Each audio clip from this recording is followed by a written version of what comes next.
Bonsoir à toutes et à tous, bienvenue dans votre journal de 19 h. Voici les titres de l'actualité monégasque de ce mercredi 14 août 2024. Ce sont de véritables anges gardiens et vous les apercevez sûrement lorsque vous vous promenez au port Hercule et Fontvieille. Les agents de la SEPM, Société d'exploitation des ports de Monaco, assurent la sécurité et la logistique des nombreux bateaux qui circulent quotidiennement. Coup de projecteur sur ce métier indispensable dans un instant. Et puis un coup de cœur cette fois-ci pour l'association Pink Ribbon Monaco qui œuvre pour la sensibilisation au cancer du sein. Avec la fondatrice de l'association, Natacha Frost-Savio, nous évoquerons le programme riche de la rentrée, mais également la nomination d'une toute nouvelle présidente. On vous en dit plus dans ce journal.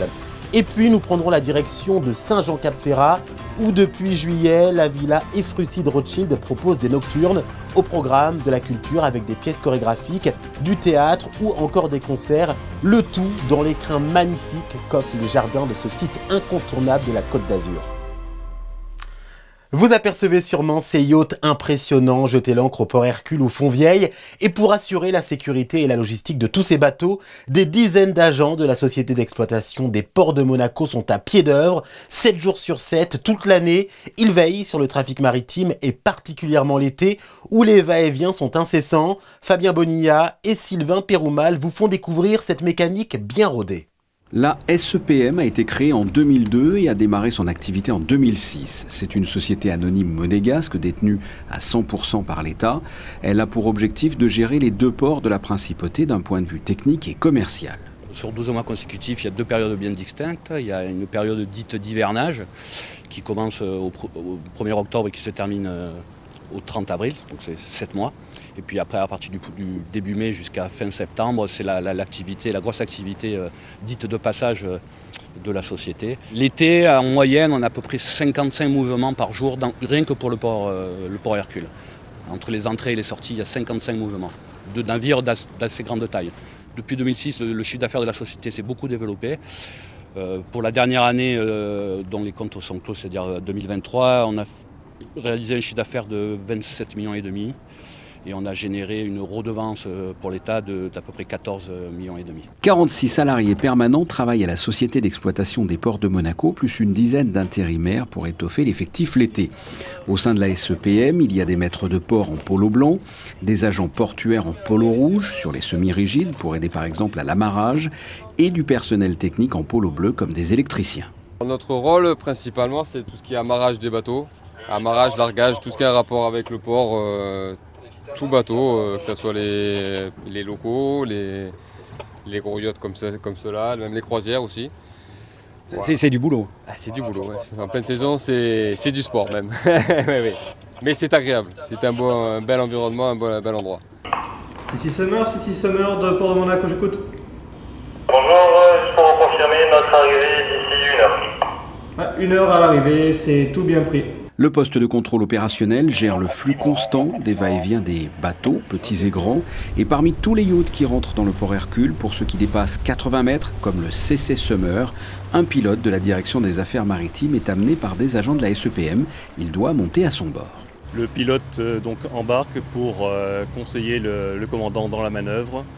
Le commandant reste responsable de son navire et le pilote connaît le port et le mélange des deux fait qu'en principe la manœuvre se termine en bonnes conditions et non pas brutalement contre un quai ou contre un autre bateau. Après être escorté, le yacht pénètre dans le port Hercule. Pendant ce temps, les agents portuaires vérifient que l'on entre ou que l'on ne sorte pas au même moment. Des plongeurs sont sur place si besoin pour l'ancre ou les amarres. La manœuvre est délicate, pour nous c'est impressionnant, mais les agents sont rodés à ce type d'exercice, c'est leur quotidien, ils font ça tout au long de l'année.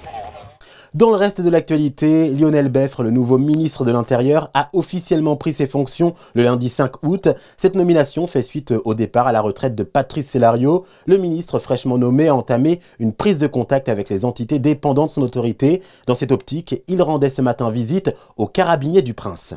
Son association est devenue une véritable institution à Monaco, reconnaissable à son fameux ruban rose. L'invité du jour, c'est Natacha Frost-Savio, fondatrice de l'association de lutte contre le cancer du sein Pink Ribbon Monaco. Merci d'avoir accepté notre invitation. Merci de m'avoir accueilli. On va évoquer vos nombreuses actions de sensibilisation et de prévention, mais également la nomination de la nouvelle vice-présidente de votre association, que l'on découvrira dans un instant. On va faire monter un peu le suspense. L'association Pink Ribbon Monaco existe depuis 2011 et les objectifs pour 2024-2025 restent les mêmes. C'est de continuer à sensibiliser et à soutenir la recherche sur le cancer du sein au travers de plusieurs événements. Lesquels ? Alors cette année, nous allons commencer en octobre, le 4 octobre précisément, pour les illuminations annuelles en rose. C'est devenu un moment clou du calendrier. Toute la principauté s'illumine en rose et cette année, nous allons avoir un événement très spécial qui sera à partir de la place du Casino. Et nous allons accueillir encore une fois peut-être une vingtaine de façades de la principauté qui vont se joindre à nous dans ce geste de solidarité. Alors ce besoin d'être utile aux autres, c'est quelque chose que vous cultivez depuis longtemps, mais je sais que lorsque vous avez déménagé en Californie pour vos études, il y a eu un déclic, vous avez été bluffé par les actions de solidarité sur place. Oui, effectivement, alors nous allions à des actions d'aide communautaire avec mon école, puis ma belle-mère qui travaille dans le milieu médical m'amenait souvent dans des mouvements de soutien aux femmes atteintes par le cancer du sein, mais c'était beaucoup plus que uniquement ciblé sur le cancer du sein, c'était vraiment une sororité, une fratrie de femmes qui se soutenaient mutuellement et c'était vraiment ça qui m'inspirait en revenant en principauté. Je voulais recréer cette ambiance, ce message de soutien entre femmes, que ce soit pour le cancer du sein, pour la santé, et pour le soutien de la famille aussi. Et il y a aussi un événement personnel, vous parlez de famille justement, qui va renforcer votre envie de faire bouger les lignes. C'est votre grand-mère atteinte du cancer du sein. Vous dites qu'il y avait de quoi guérir, mais rien sur la sensibilisation précoce préventive. Alors je pense que ma grand-mère a eu un cancer du sein, effectivement. Elle était âgée, mais je pensais qu'il y avait aussi un manque. C'est en ce moment-là que je me suis aperçue qu'il n'y avait peut-être pas autant d'informations qu'on aurait pu avoir à ce moment-là, sur le dépistage, sur les façons de reconnaître une anomalie sur soi-même. Et je me concentre vraiment sur ça pour essayer d'aider les femmes à reconnaître ces petites choses qui font en sorte qu'on doit consulter un médecin spécialiste. Je l'évoquais au début de cette interview, la nomination de la toute nouvelle vice-présidente de votre association Pink Ribbon Monaco. Je vous laisse l'annoncer. Alors c'est Tiffany Cromwell, résidente de la Principauté. Elle est cycliste olympique, cycliste professionnelle. Elle participe à beaucoup d'événements en Principauté et elle fait une belle parade à beaucoup de cyclistes masculins et ça fait plaisir à voir et ça fait surtout plaisir à la voir dans notre association. Eh ben, je vous propose justement d'écouter l'athlète olympique Tiffany Cromwell au micro de Patricia Vantadou Navarro. For me, joining Pink Ribbon Organisation, I think it's a really important cause. And obviously, I've known Natasha, who's started the foundation for a very long time. And, you know, when she approached me with the idea to join the foundation, yeah, it was an easy decision because, you know, we know breast cancer awareness is super important and the work of the Pink Ribbon Foundation. And, you know, if I can play a small part to help with that, I think, you know, it's nice if I can do something like that with my profile. My profession is a professional athlete. And, you know, if I can use that and the audience that I have to help the foundation, I think that's the most important part. Educating about checks, educating about, you know, the causes, yeah, just raising awareness of maybe the things that people aren't aware about. And yeah, at the end of the day, everything's about education to try to keep the people healthy and, you know, to highlight the things that are important to the people. Vous choisissez donc une cycliste professionnelle olympique comme vice-présidente de votre organisation, Tiffany Cromwell. Pourquoi vous êtes arrêtée sur une athlète? Alors, je cherchais à étendre un peu le reach, comme on dit en anglais, de Pink Ribbon. On a passé les 12 premières années de notre association à essayer de créer la sensibilisation, à faire en sorte que Octobre Rose, que le dépistage soit chose connue et reconnue en principauté. Je pense que c'est chose faite. Il y a beaucoup d'associations qui font également des actions Octobre Rose et nous sommes très reconnaissants d'avoir cette amplification de notre message. Maintenant, on passe aux choses supérieures, on passe à la vitesse supérieure et on a pensé qu'avoir une personne comme Tiffany, qui est une personne dans un monde du sport, un monde du cyclisme, elle a une différente clientèle, elle a une différence auditeur que nous. Donc on essaye d'essayer d'amplifier notre message avec des personnalités comme elle qui vont peut-être avoir un message plus particulier pour des jeunes femmes dans le milieu sportif, dans le milieu de la santé. Alors Tiffany Cromwell succède donc à Noah Wyle, l'acteur star de la série Urgence. Vous nous ramenez du beau monde? Alors Noah Wyle, c'était pas un de nos vice-présidents, attention. Oui, c'était un invité. On a eu des invités de grand renom à nos événements. Dans le passé, on a eu Noah Wyle, donc de Urgence. Quelques années auparavant, nous avons eu Jodie Foster, qui bien sûr actrice oscarisée, qui était à nos événements. Et qui sait et qui sera présent à notre prochain gala en février. En fait, non, c'est le 31 janvier, excusez-moi. Très bien. Peut-on revenir rapidement sur les prochains rendez-vous de l'association Pink Ribbon Monaco? Oui, alors justement, le 4 octobre, nous allons procéder à l'illumination de la principauté. Donc, si vous êtes une institution, une société, que vous avez une façade que vous voulez illuminer, contactez-nous. Nous allons commencer par la place du casino. Toute la place du casino sera illuminée en rose.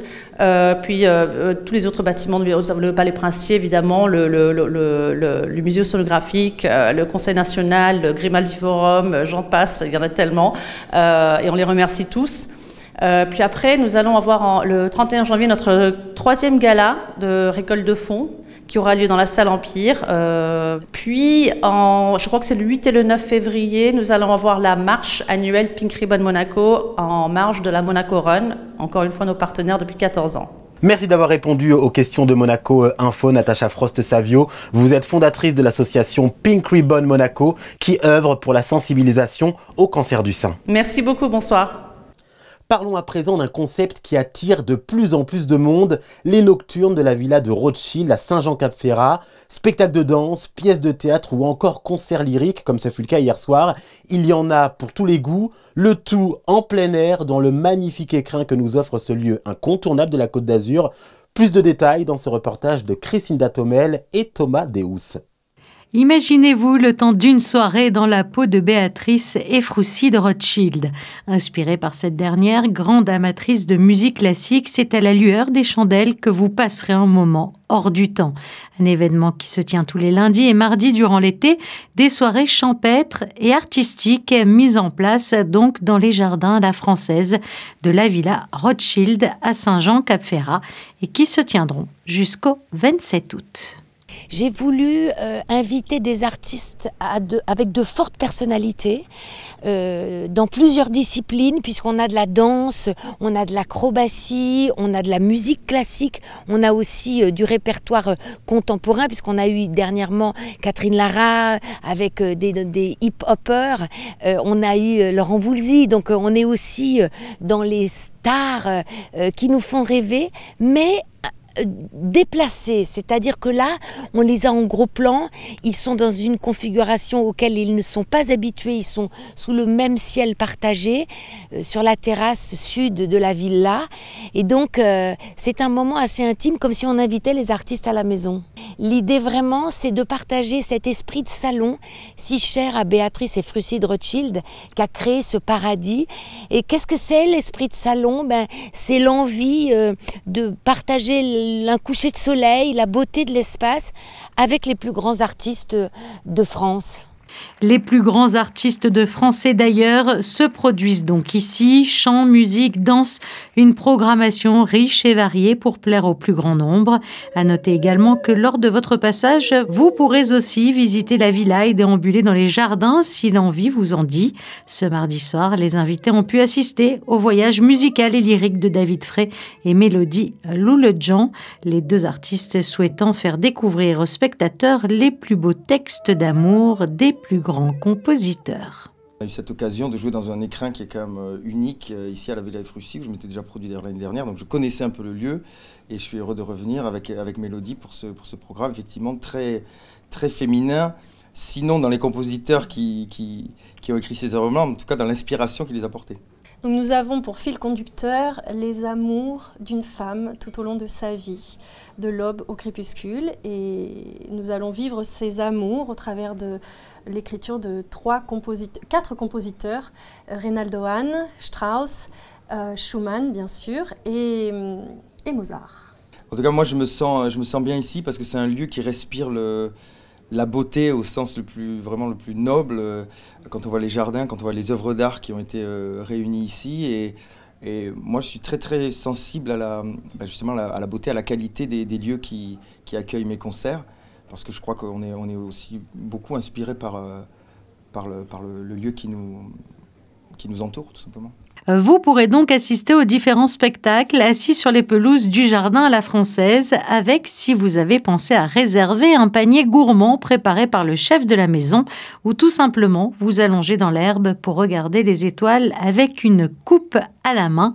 Mais si vous le souhaitez aussi, vous pourrez dîner au restaurant spécialement ouvert pour l'occasion. Pensez cependant à réserver vos places pour les prochaines dates. Tout se fait uniquement sur réservation en ligne sur le site de la Villa de Rothschild. Tout autre chose avec du basket et de quoi réjouir les supporters de la Roca Team. Après nous avoir fait vibrer lors de ces JO de Paris 2024, le meneur de jeu Mathieu Strazel prolonge son contrat avec Monaco jusqu'en 2027. Le vice-champion olympique avec l'équipe de France, héros et sauveur du match face au Japon, affrontera donc Saint-Quentin en championnat Betclic Elite le 20 septembre. Mathieu Strazel qui a d'ailleurs fêté ses 22 ans le 5 août. Il est à présent l'heure de retrouver Chrisinda qui est partie, une fois n'est pas coutume, à la rencontre de nos commerçants, celles et ceux qui font Monaco. Alors Chrisinda, cet été vous nous avez parlé de tendances en matière de bouée, de barbecue ou encore de cocktail. Aujourd'hui, de quoi allez-vous nous parler? C'est l'été, la canicule sévit, alors nous avons besoin de fraîcheur et de couleurs vitaminées. Alors des vitamines, vous allez le voir, pas que dans les assiettes, mais jusqu'au bout des ongles. C'est l'été. Quelles sont les couleurs les plus demandées concernant les ongles? Alors surtout les couleurs un peu flash, acidulées, les pastels aussi, on fait beaucoup sur les peaux bronzées. On fait le baby boomer, c'est un peu une French un peu dégradée. Et aussi on fait la poudre chrome. Donc c'est une poudre qu'on met sur l'ongle et qui fait un effet un peu chromé. Un peu miroir. Un peu miroir, voilà exactement. Et puis qu'est-ce que vous proposez également comme prestation? On propose aussi également les pieds, donc pareil, du semi-permanent avec les couleurs assorties généralement avec les mains. Et alors pour être jolie jusqu'au bout des ongles, vous avez également une autre boutique. Et là, qu'est-ce que vous proposez? Alors c'est Beauty Room qui se trouve juste derrière le nail bar. Et on propose donc les cils, la dermopigmentation. On propose aussi les ongles, les épilations, soins du visage, hydrofacial, voilà. Alors pour être jolie jusqu'au bout des ongles, vous l'aurez compris, la boutique Nail Bar vous attend ici dans la galerie de Carrefour, tout comme l'autre boutique qui s'occupe par contre des épilations, des sourcils, qui s'appelle Beauty Room. Et puis également un troisième magasin, cette fois-ci dans la Principauté, puisque Nailbox est situé rue Princesse Caroline. D'ailleurs, beaucoup d'athlètes de ces JO de Paris 2024 arboraient ces créations ongulaires. Les caves de l'hôtel de Paris-Monte-Carlo fêtent leurs 150 ans. Nichées sous les fondations du resort avec ses 6000 références de vins différentes, elles constituent une des plus grandes caves d'hôtel au monde où se côtoient des crus d'exception. Pour célébrer cet anniversaire, des dîners exclusifs, des conférences ou encore des masterclass sont organisés jusqu'à la fin de l'année. Alors comment entretient-on un tel patrimoine? Quelle est son histoire? Élément de réponse dans ce reportage d'Alban Gingembre et Camille Caloni. Soin selon les analyses de vente, avec les Champagne et Provence en haut de la liste, suivi des Bourgogne et Bordeaux, ainsi qu'une petite part de vins étrangers. On a la chance d'être dans un groupe qui fait un vrai investissement et sur le temps, et sur le monde du vin, et sur la qualité des vins. Il faut savoir qu'on achète tous nos vins ou sortis de millésime ou en primeur sur la place de Bordeaux. Par exemple, en ce moment, on est en train d'acheter le millésime 2023, qui n'est pas encore élevé. Malheureusement, il va falloir qu'on paye avant de le recevoir et qu'on va recevoir en 2025, 26, peut-être 27 pour certains élevages plus longs, et qu'on mettra sur carte en 2033, 34, 35. Donc c'est un vrai pari que prend la société sur le temps, sur la qualité du vin et après sur un vieillissement optimum. L'une des perles rares, le musée Marie Blanc, en hommage à celle qui était à l'initiative des caves avec ses flacons d'exception. L'idée, c'est vraiment d'avoir un patrimoine vin très conséquent dans la société, puisqu'on parle des 150 ans. On a des bouteilles dans le musée qui vont jusqu'à 1809, 1811 sur des cognacs Roi de Rome. Si on le remet dans le contexte de l'époque, Roi de Rome, c'est le fils de Napoléon Bonaparte. Donc ça fait quand même une page d'histoire qui est écrite dans les caves. On a des châteaux Yquem 1890, donc là aussi on est sur la fin du 19e siècle. On a la doyenne des caves en termes de vin qui est un marquis d'Aligre sur Margaux 1835. Donc c'est plein de pages d'histoire et plein de bouteilles exceptionnelles. Fondées en 1874, les caves ont aujourd'hui 150 ans. Au programme pour cet anniversaire, dîners exclusifs, conférences, masterclass, mais aussi une route des grands crus.